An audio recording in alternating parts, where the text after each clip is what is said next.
Hello and welcome to this history podcast. Now, this one is going to carry on from the last one, there's quite a lot of linkage, but it does stand on its own as well. Now, the previous podcast was to do with the terms of the Treaty of Versailles, what the Treaty of Versailles said. But this one is going to therefore focus on Germany and how Germany reacted to the treaty. And one word to remember when it comes to Germany and their reaction to the Treaty of Versailles is the word underneath the title in red called "Ubrat." And we're going to come to Ubrat a bit later on. But for the moment, we're just going to look at exactly how Germany viewed the Treaty of Versailles. And one place to start is with this picture down here. Now, in this picture, we have four figures, and each figure represents a country. On the left, we have Woodrow Wilson. On the right, we have David Lloyd George. And in the middle, holding the rope, is Georges Clemenceau. And the countries representing are USA. So going from left to right, USA, France, and Great Britain. Now the person in the middle, as hopefully you might have guessed by now, represents Germany.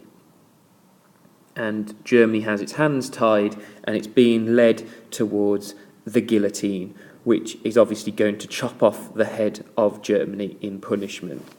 Now this cartoon appeared in a German satirical magazine called Simplismus on the 3rd of June 1919. So this was before even the Treaty of Versailles had been signed. So already we can see a German reaction to the Big Three and what was going to come out of the Treaty of Versailles, as the treaty had been handed to Germany in May to look over, and their first initial reaction, even before they signed it, was of hatred. They absolutely hated it. And as we look at this cartoon, we can see what they thought about it.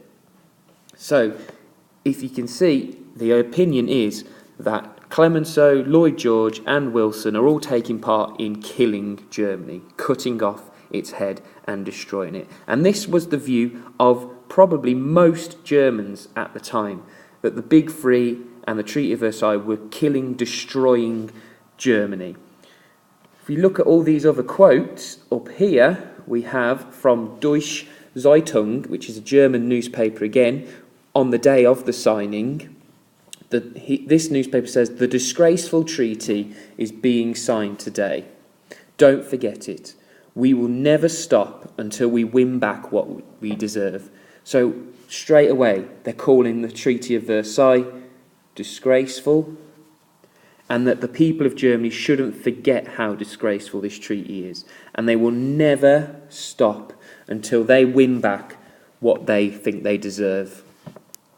Furthermore, if we go down again, and this is before the treaty was signed, this is Count Brockdorff-Rantzau, who was leader of the German delegation in Versailles, and when he was handed the treaty, first of all, he said, "Those who sign this treaty will sign the death sentence of many millions of German men, women and children." So once again, a very strong opinion on the Treaty of Versailles. He considered it a death sentence of millions of German men, women and children, completely against it. And if we go down here as well, we've got Friedrich Scheidemann, who was the German Chancellor. So then he was the leader of Germany, and he'd actually resigned his position rather than agree to the treaty.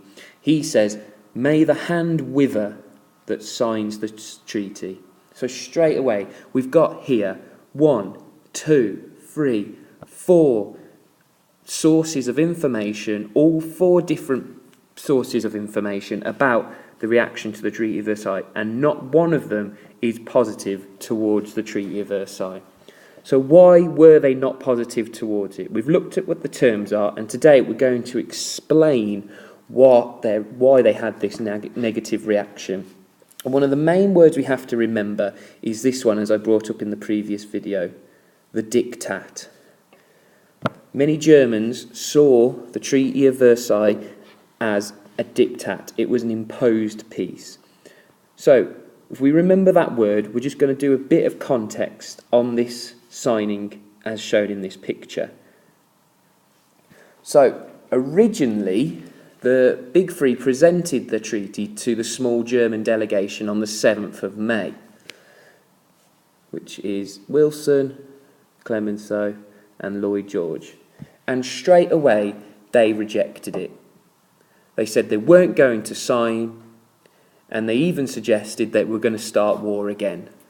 But as May turned into June, Germany realised that they couldn't start war again with the Allies. It was just impossible. And the only way they were going to be being invaded by the Allies, because that's what it was going to lead to unless they signed, was if they signed the treaty. They had to accept the Treaty of Versailles, otherwise Germany would be led down a road of ruin. So therefore, as it shows in this picture, we have the Germans were eventually forced to sign, to accept it. And on the 28th of June 1919, it was signed by 2 Germans. And let's now look exactly why they hated it so much. And the first one, as I've said already, is this word diktat, which is an imposed settlement, and they had no say in it. They had to accept the terms. It had no choice whatsoever.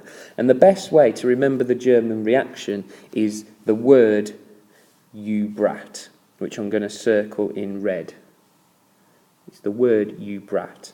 In the previous podcast was the word brat, which outlined the terms, and brat stands for blame, reparations, army, and territory. But "you brat" kind of is the same, but it sums up the German reaction, why they hated it. Now, the first letter we've got to focus on is U, and the U stands for unfair, as we've already looked at. It stands for unfair. It was a diktat, imposed settlement.